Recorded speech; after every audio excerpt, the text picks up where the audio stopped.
So in my announcement this week, I put in that there's a number of things I wanted to talk about. Unit 3 is a really fast unit. There's only 4 little sections to it. And so you already had 3A and 3B due, and then 3C is due tonight. And I want to get into 3B and 3C and 3D, but I want to make sure that we go over the project first, because there's something you need to complete between now and next week before you are able to do the project, which is due in 2 weeks. So I'm going to start by showing us ELA Online, and we'll go from there, okay?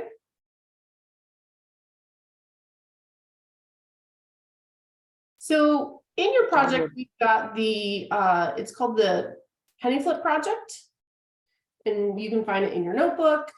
But then if we go to the content, down here in the content, if you go into unit 3, you'll find the penny flip project.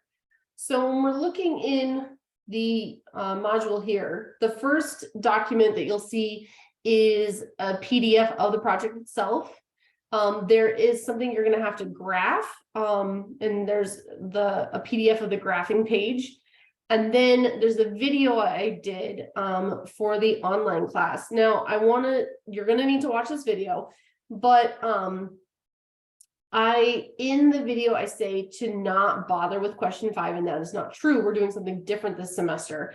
And so I'm saying, instead of doing what it says in the video for question number 5, instead follow what I'm going to tell you right now. So that's what I said. Instead, watch the recorded lecture to see the updated instructions. And so when we look at the project, so let me reshare that. So the project has to do with tossing a coin and predicting the probability with coin tosses. And so when we look at the beginning, the first 3 questions have to do with prediction, and we're predicting the outcome. And then after that, it gets into the actual project. And so what you're going to be doing for this project is you're going to be flipping a coin, and you're going to flip a coin 30 times. And as you're going through and flipping the coin, you're going to record your outcome. So if I do some sample data here, let's say I flip a coin, and when I say I flip a coin, like I'm talking about the quarter. And so one side has a head on it, literally the head of a president, and the other side has a tail. And the tail is usually like a building or something else. It's not the face, right?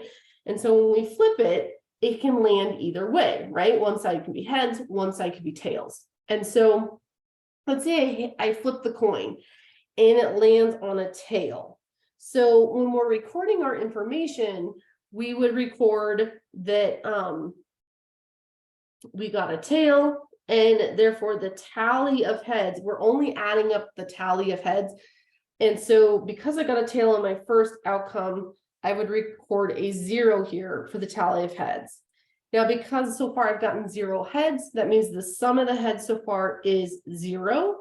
And then we calculate the experimental probability at that point. And so in order to calculate the experimental probability, we are doing the sum of heads divided by the trial number. And this is right here. You can see that calculation right there. And then we multiply by 100 in order to convert it to a percentage. Now, let's say I go flip the coin again, right? And I get a head. So now I have a head. I can say I got one here. And therefore I have 1 head. And the probability of getting a head is 1 out of 2 because I've gotten 1 head out of 2 trials. So these are the first 6 outcomes. So you're going to do this 30 times. And in your project, you're going to see there's a sheet that looks like this. And you can see that it has the numbers 1 through 30. It has the column for the outcome, the column for the tally of heads, the sum of the heads, and the experimental probability. And so what you're going to do is you're going to complete this 30 times. And you can do it by hand, you can use a simulator. And so if we were to look at a simulator, see if we go to Google coin flipping simulator. Let me reshare.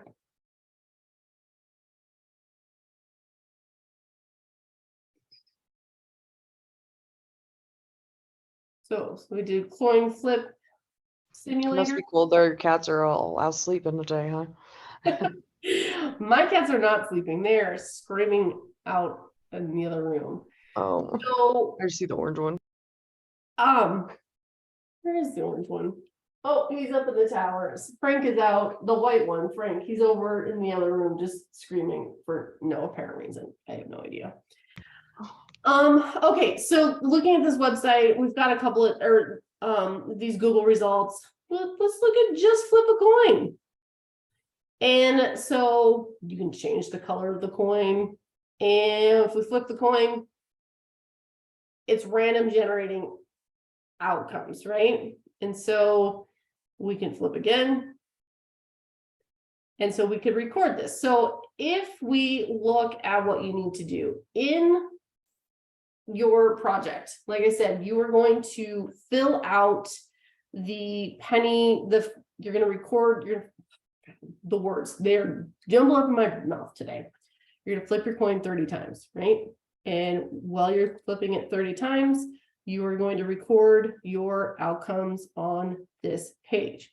Once you are done, and this is the part you need to do between now and next Wednesday, is you're going to go and you're going to enter your data into a Google Sheet for the whole class. And so you'll notice here it says, after you complete your 30 tosses, please transfer your data to this Google Sheet. Please only record H for heads or T for tails for each of your 30 tosses in column B. And Google Sheets will do the rest. I'm going to show you what I'm talking about. You need to complete this part of the project by Wednesday, March 15th, so that everyone will be able to use the data to complete question 5 on the project. So if we click this link, it's going to take us to this Google Sheet. Now I've done some work here. You'll notice that we have trials. So I have a whole bunch of numbers. That's not to try to say that you need to do that many trials. It's because each of us is going to do 30 trials. And as we fill this in with our outcome of either H or T, I automatically have it set up here to then record whether it's a head or not. So this tally of heads, let me blow this up so you can kind of see this better. So you see I've got a formula in here that says count if B2 is H, and then we have the sum, and then it will calculate our probabilities. The beauty is all you have to do is record your outcomes here. And so if we try this, let's do this together.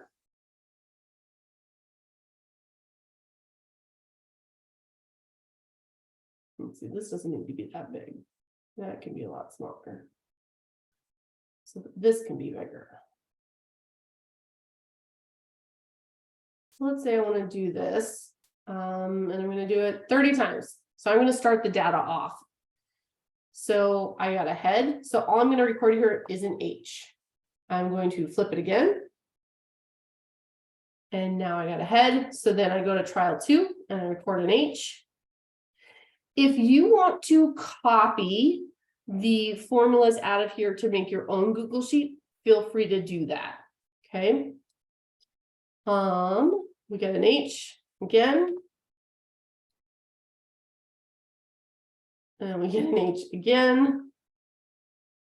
Oh my goodness. And now we have a tail. And we get a tail. Now I want to draw your attention. So as I am recording the H or the T, you can see over on the right-hand side, it's telling me if I'm getting a head, that would be a 1, a tally, or if I've got a tail, it's going to be a 0.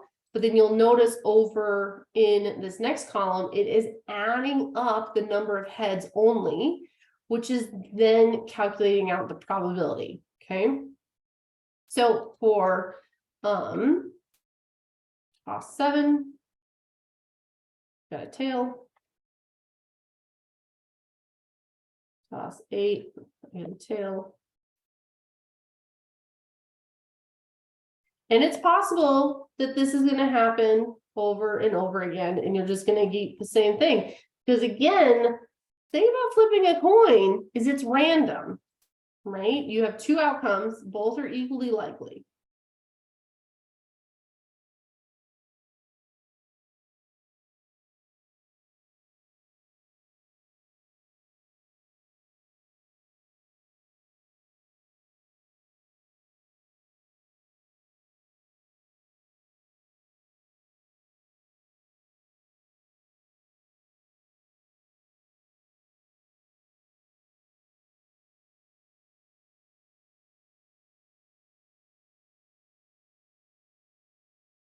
You know, this is boring teaching, but let me just get the rest of these done so that we can talk about what you need to do.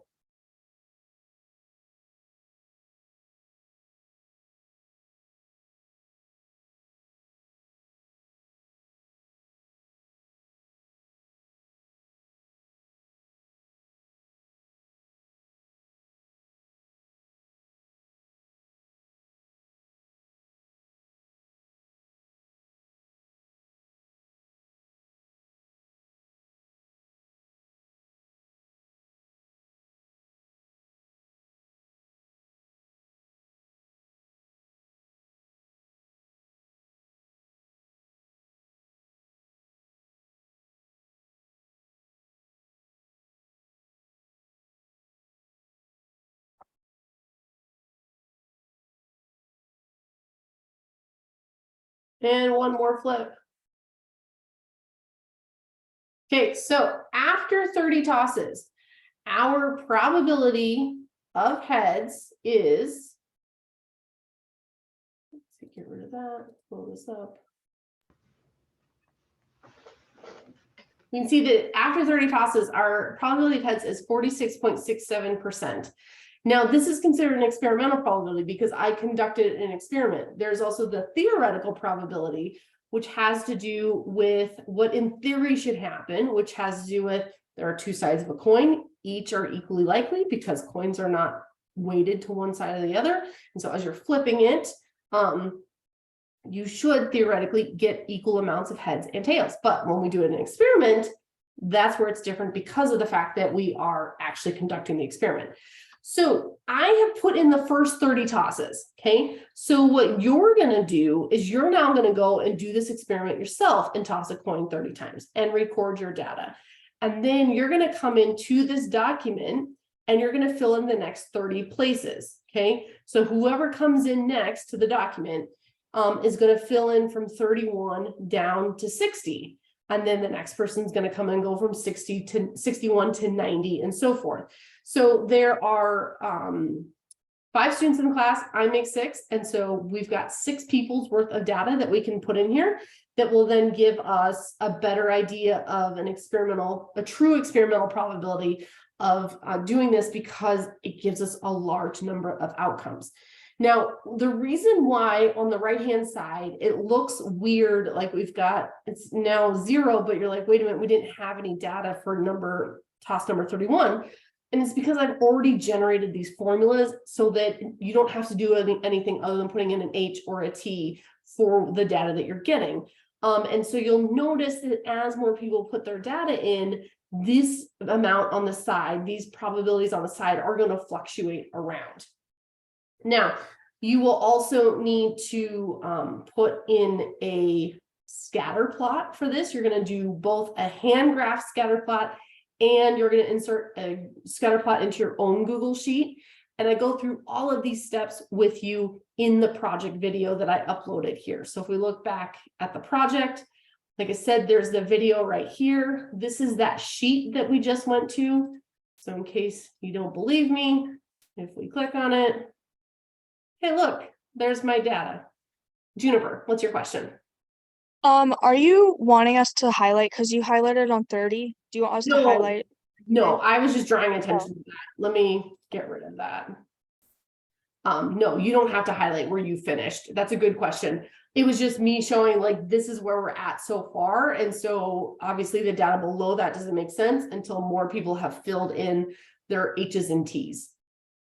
Okay, thank you. Yeah, so like I said, you'll need to complete that. And so in the project, you've got a worksheet portion. So let's go back to my tablet.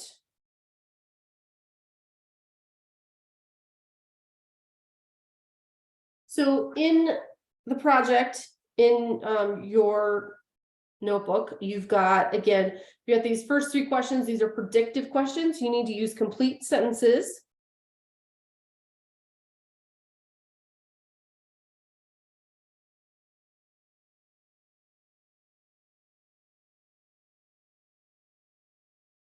Okay.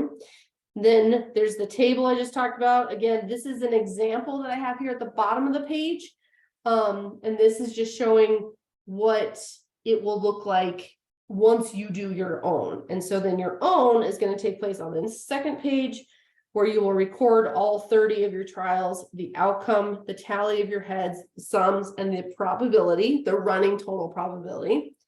And then you're going to have to graph your results as a scatter plot on the graph provided. I'll get to that. When we are graphing these, we are graphing the trial versus the probability, okay? So when we look at this graph, and let me rotate this, you'll notice that along the bottom, it says trials completed. So, and I go into this again in the video, but this would be trial 1, 2, 3, 4, 5. And so this is our horizontal axis. Horizontal axes are the data that's used on them is considered your independent data. So our trials are independent of each other. Well, the probability depends on those trial numbers. So if for number 1, we in our sample data, trial number 1 had a probability of 0. So I would go to my graph for trial 1 and I would put a dot right here because it had a probability of 0. For trial number 2 in my sample data, I had a probability of 50%. So I would go to 2 and then up to 50%. Trial number 3, I had a probability of 33%. And again, this is that sample data, those 6 rows I have on that first page. So trial 3 was 30%, so, or 33%, excuse me. That's about, oh, I don't know, right there. Again, we're doing the best that we can, right? 4 is going to be 50%. And trial number 5 is 60%. And trial number 6 was back to 50%.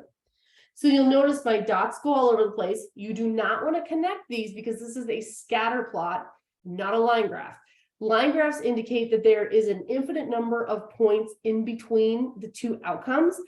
Because this is considered discrete data, we can't find the average of a trial, right? You can't have trial number 1.2. So these trials are independent of each other. They're discrete outcomes. And so we can't connect those dots with a line. Instead, it just has to be a scatter plot.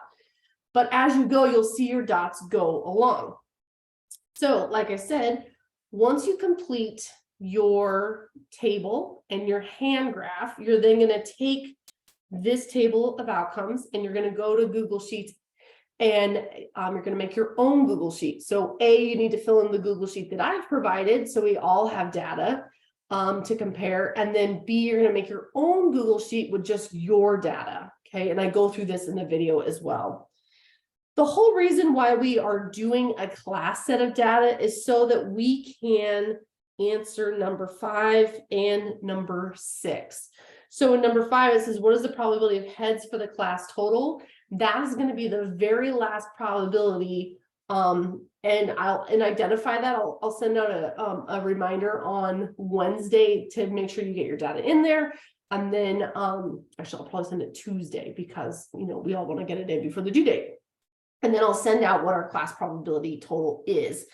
And so that's what you're going to answer number 5. And then you're going to compare the class's probability, the total probability, to what you got after 30 trials. Okay. And that's how you'll answer question number 6. Now, question number 7, I get into this in the video, but it says describe several techniques observed while people are flipping the coins. You're flipping your coin at home or you're using a simulator. That's fine. But I want you to think about what could happen when flipping your coin yourself if you're not consistent. Like what could cause your data to be weird? And so that's question 7 is a reflective question about that as well. And then question 8 is an application question. So that's the project. Again, when I talk about what you need to have done between now and next Wednesday, is you need to complete your trials all the way, all 30 of them, go into that Google Sheet that I put into Eagle Online, fill in your 30 trials of H and T, that's all you have to enter, and the rest of the sheet will already do the project or do the stuff for you. If you want to try your hand at using the formulas like I did, if you go into Google Sheet, into the Google Sheet that I created, and you click right here and see, you'll notice there's that formula. It says equals count if, and then it's B2, comma, and then H is in parentheses. We used this formula back in chapter 1 in order to create scatter plots, or not scatter plots, what am I talking about? Histograms, there we go. And we had to count if the numbers were within a certain range. So this is just saying count if what the outcome we record in column B is a head or an H. That's why I ask you to only put an H or a T in. And then over here for the sum, the first location is C2, but then if you drop down to the second location, you'll notice that the formula is C3 plus, so C3 plus D2. And then over here on the probability, it's D2 divided by A2, because again, the probability is the sum of the heads divided by the trial. Once you do the D2 divided by A2, you would want to format that location as a %. And then you should be able to, as long as you've got those couple of first two rows done and you fill that in as you go down, you remember if you highlight this, and once you've got the first two rows filled out and you double click, that'll fill all the way down once you have your H's and T's, and it'll create the whole thing for you. So again, if you want to try your hand at using those formulas, feel free. If not, if you want to literally just record your information from your own handwritten page on your notebook into there, that's fine too. So that is the whole penny flip project. And that's why I was saying we've got a piece that we have to have done now so that you can actually have time to complete the whole project, the 2 parts. Okay. And so then when you're done, you'll be uploading it. As you can see, it's due March 20th. So you want to make sure that you have it done by then. But the first due date, the initial due date, is to have your 30 tosses done by Wednesday, March 15th. And you need to put that data into that Google Sheet. So before I move forward, any questions about the Google Sheet? Nothing here. Project. I don't have anything. Okay. Amanda, what about you? No, nothing here. Okay. There's my kitty. So going back, were there any questions about the content from 3A, looking at sets and stuff?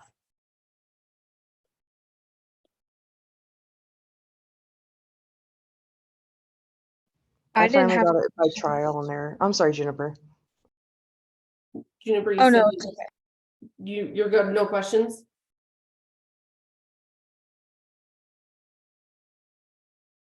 Amanda, did you have questions? I learned it by trial and error. Okay. What about 3B?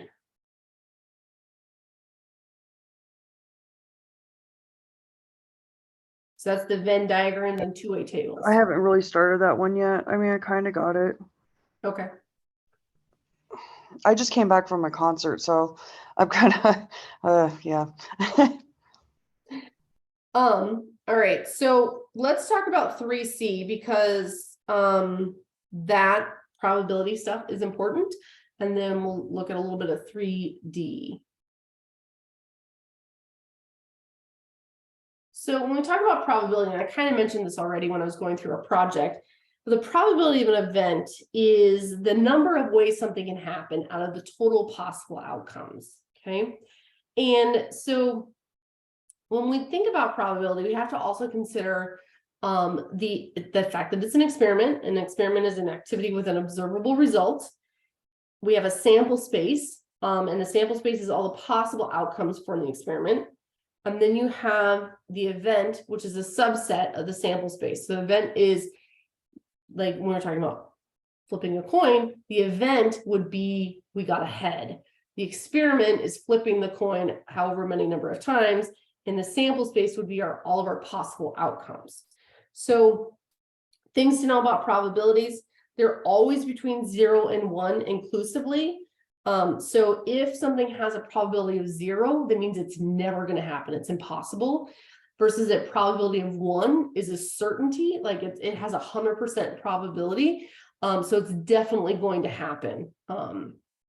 Which is always, I always have a hard time coming up with like something that's certain. If we think about weather, there's 100% probability that you will have weather, whether it is sun or snow or rain or something. There will be weather that takes place outside, right? We don't know what it is. Instead, you might have a 20% probability that it rains, but it's 100% certain to do something, right? There will be some sort of weather that takes place, even if it's the absence of rain.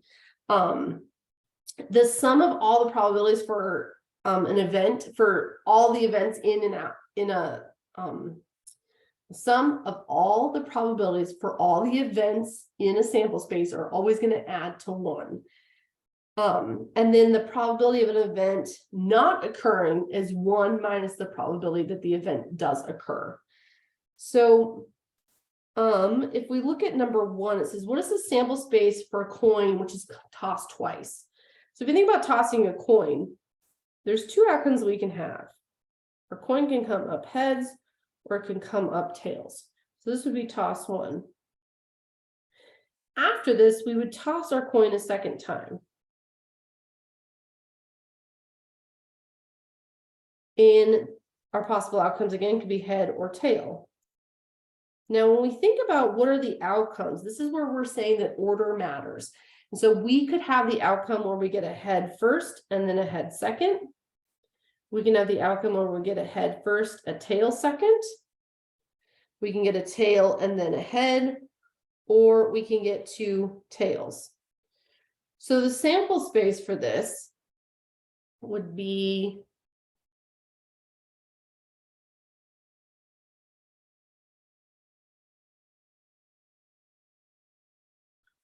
so those are all the possible outcomes we could have in our experiment of tossing a coin twice. If I wanted to know what the probability that tossing a coin twice will result in 2 tails, well, looking at our sample space, there's 4 possible outcomes, only one of which gives me 2 tails, or tail twice in a row. So the probability of 2 tails is going to be 1 outcome out of the total 4 outcomes, okay? So then we can have different different things that we're looking at. What's the probability that if we toss it 3 times, we're going to get fewer than 2 tails? When looking at these, it's really helpful to draw the sample space. And in this case, these are called tree diagrams. And so you could have your first toss happen. You could have your second toss happen. And then you could have your third toss happen. And I know this is really tight. I'm running out of space.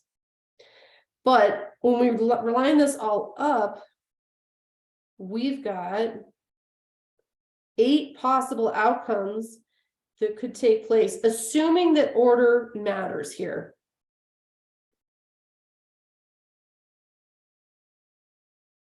When I say that assuming order matters, we're going to say that the event that I get 2 tails and a head is different than the event that I get a head a tail, and a tail, right? So the order matters when we get them. So you can see I have 8 different outcomes here, right? 1, 2, 3, 4, 5, 6, 7, 8. And it says, what is the probability that I have fewer than 2 tails? So fewer than 2 tails means 1 or no tails. So if I go to my data and I say, okay, well, what if I get 1 tail? Well, here's an outcome where I have 1 tail. There's an outcome where I have 1 tail. And here's an outcome where I have 1 tail. If I wanted no tails, that's going to be this outcome right there. So the probability that I have T is less than or equal to 2, fewer than 2 tails, or sorry, not less than or equal, because that would allow us to have 2 tails, just less than 2, is going to be 4 possible outcomes, because I have 4 blue highlights out of 8 total. Now I say this in the videos for 3C, and I'll say it again. When we talk about probability, it is more descriptive to not reduce our fractions, because when we think about the fraction that represents the probability, the numerator represents the number of ways the outcome can actually happen, where the denominator represents all the possible outcomes we can have. However, everybody reduces their fractions, and if you don't reduce them, Google or My Math Lab will get mad at you. And so you're going to want to reduce this. So 4/8 is going to become 1/2. So the probability that we get less than 2 heads, or excuse me, less than 2 tails, is going to be 1/2. So in the world of math, having children and flipping coins are the same thing. So when you look at doing number 4, we are just going to look at it as in the sense of heads versus tails would be boy versus girls. That's all they're having you look at. So I want to jump down to our outcomes with rolling a die. So in your notebook, if you go to the back and let's see what page it's on. Here's my, I think it's going to be, oh, it's in the way back. It's something like, I don't know, page 181. It's way in the back, right back where you found the conversion chart in the back of your notebook. But back there, we have something called a card and dice sheet. I'm going to show you what I'm talking about. And the reason why I have this is because it's going to help you with answering these questions. Because not everybody has played with cards before, and not everybody has played with dice before. So in your notebook, we've got this page. This is called the card and dice sheet. There's a lot of information that's going on here. And when you take your test and your quiz for, well, your quiz you have your home, so you're fine. But when you go to take your test on campus, you will have access to this. We will have a copy of this. So the top part has to do with rolling 2 dice. And so again, with rolling dice, order matters. The bottom part has to do with cards. And so cards, in a standard deck of cards, there are 4 suits. There's 13 of each suit. And then there are 3 what we call face cards. And those are the Jack, Queen, and Kings. Aces are not considered face cards. And so that will help you to, they're divided in half. There's 2 suits that are red, 2 suits that are black. And when we look at our suits, we've got diamonds,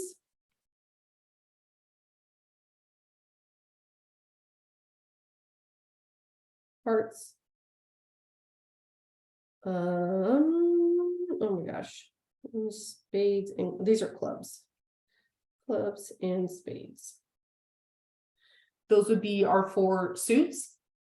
So when you're answering the questions that have to do with choosing cards, that's what we want you to reference. But going back up to our die, each die has 6 sides and has the numbers 1 through 6. Now, when we roll 2 dice, we can have different sums, okay? And so you can have the number on the first die and then the number on the second die. And this is where that idea of order matters again comes into play. And so you'll notice the way that this table is written out is the top drawing with the orange and white. That's just to show white is representing our first die, orange is representing our second die, and how those combinations can come together. We're representing those combinations down below on the left-hand side with an ordered pair. So if I roll 2 1s in a row, that would be like the ordered pair 1 1. Now you can also have a sum associated with this where we take the 2 die and we add them together. So if I got 2 1s in a row, it would have a sum of 2. So that's kind of how you want to read this sheet and how it's going to help you in answering those questions. So if we go back to the page of what I want to talk about, it says number 7 says a die is rolled. So a die, we're talking about 1. What is the probability that a rolled number is even? So if we think about the sample space for a die, I can have 6 possible outcomes. Basically the numbers 1 through 6 if I'm just rolling a single die. So if we think about our even numbers are going to be 2, 4, and 6. So the probability of getting an even number is going to be 3 possible outcomes out of 6 total possible outcomes.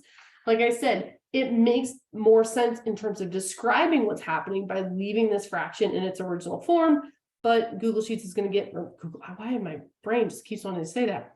My math lab is going to get mad at you if you do not reduce it. And so if we reduce this, 3 6 becomes 1/2, okay? So probability of getting a 2 or a 3, then we're looking at 2 possible outcomes, right? So either I get a 2 or I get a 3, but that's still 2 outcomes out of our total 6 outcomes. If we think about with our cards, drawing cards, what is the probability of getting a red card? Well, like I said, half the deck is red. There are 13 cards in each suit. So the probability of red is going to be 26 hearts plus diamonds. There's 13 of each, giving us 26 out of the total 52, which is still going to be 1/2. But when we think about drawing a specific number, well, then we can have multiple different 10s. So it says the probability of drawing a 10. Well, there's the 10 of diamonds. There's the 10 of hearts. There's the 10 of, oh gosh, clubs. Terrible drawings. And then we have the 10 of spades, right? So there's 4 possible 10s, probability of 10.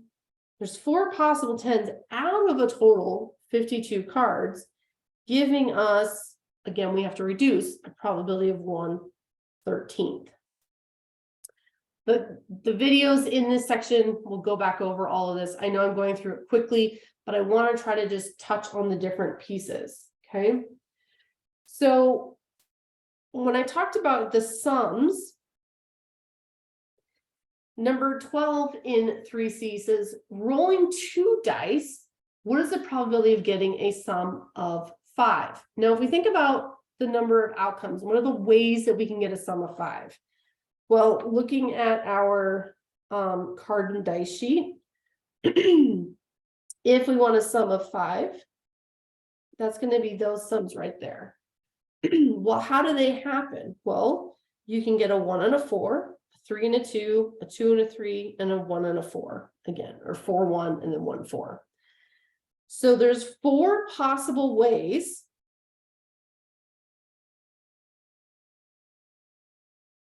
out of 36 total possible sums. Now, I know looking at this, you're like, well, wait a minute, Erin. The sum of 5 is happening multiple times. But if we are assuming order matters, meaning the order that I get the 1, then the 4, or if I get a 4 and then a 1, that makes those 2 different outcomes, which allows us to count that sum multiple times.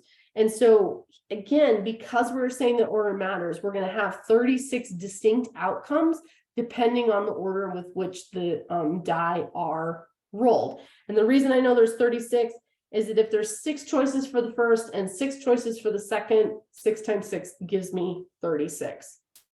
Again, we would want to reduce this, okay? So 4 over 36 becomes 1/9. Let's see. One more thing that I want to talk about in 3C is the idea of complements of events. So remember I said that the probability of an event, let's say it's X, well then the probability of the event not happening is going to be 1 minus X. So if the probability of rainy weather is 0.3, what is the probability of non-rainy weather? Well, non-rainy weather is the opposite of rain, anything other than rain. So the probability of non-rainy weather is going to be 1 minus the probability of rain, or in this case, 1 minus 0.3, which gives us 0.7. Okay. Again, you'll want to watch these videos because I can go through much slower, obviously.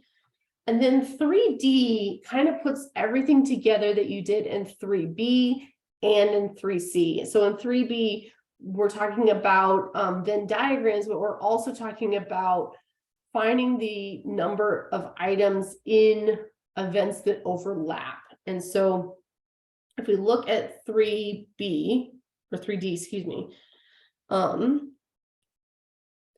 we have some formulas. So building on what is in 3B, it says events E and F are mutually exclusive. And that means if their intersect is equal to the null set, or nothing can happen in the intersect. So again, mutual exclusivity is going to be 2 circles that don't overlap. Versus overlapping events are events that can occur together. If A and B are overlapping events, the probability that either A or B occurs is the probability of A plus the probability of B minus the intersect, meaning A and B. So this has to do with, again, if I have event A and I have event B, this is going to be the point where A intersects B, right? And so this is also referred to the union. When we say A or B is also A union B.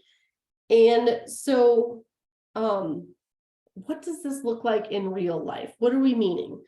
Well, you want to be able to identify 2 outcomes, 2 events. So number 1, it says, what is the probability that a rolled die is less than 3? It's going to be event A. Or an even number. One of the ways that you can tell that we're talking about 2 events, it's going to be the 2 things that are separated by the word or. So if we're looking at a rolled die, that means we've got the numbers, the sample space would be 1, 2, 3, 4, 5, and 6. So numbers less than 3 are going to be the numbers 1 and 2. So the probability of a number less than 3 is going to be 2 outcomes out of the total 6 outcomes, because numbers 1 and 2, that's 2 outcomes out of our total 6. Now our other event is the probability of an even.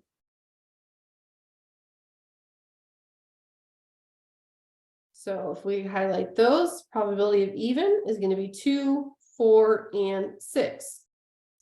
So there's 3 out of the total 6 outcomes. Now you'll notice blue and pink are overlapping. That means there is one possible outcome that would be considered an intersect. So that would be the probability that the number is less than 3 and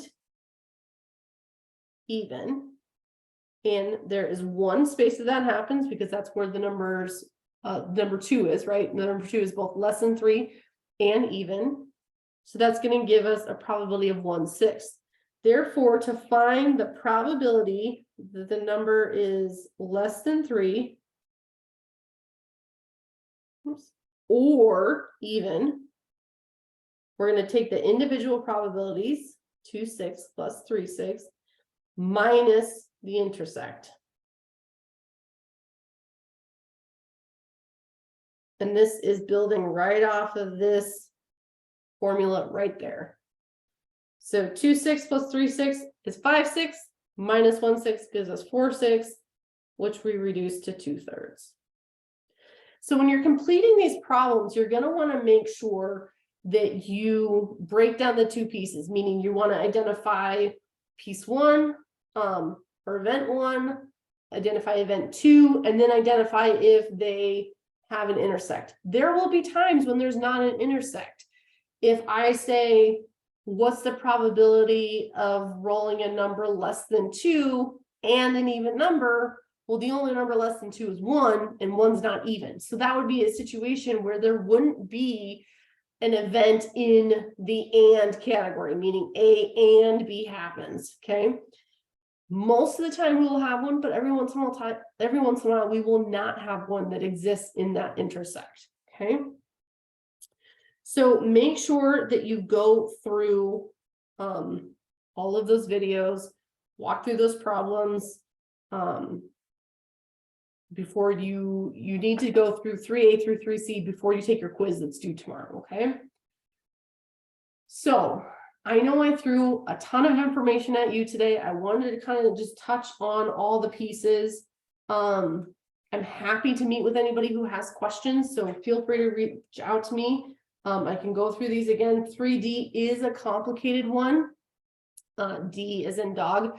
So again, if you're going through it and you are having troubles, let me know. Go see Clinton or Grace or whoever in the FNC, and they can help you as well. But the big takeaway for this week is make sure you get your quiz done, and then also make sure that you get those 30 trials done for flipping the coin and putting your data into the shared Google Sheet. So before I let you go, what questions do we have? Everything sounds pretty good to me. Okay. I do have one question. Grace said that I'd have to sit in with her in class physically, and I can't do it on Zoom to make up that one day. Clinton told me opposite. Okay, let's talk in a minute. Okay. Give me 1 second to drop my ear while you're Close talking everything about. else out. Okay. Yeah. Any other questions before I let you go? I don't have any. Okay, well, have a good day, and I will talk to you all later.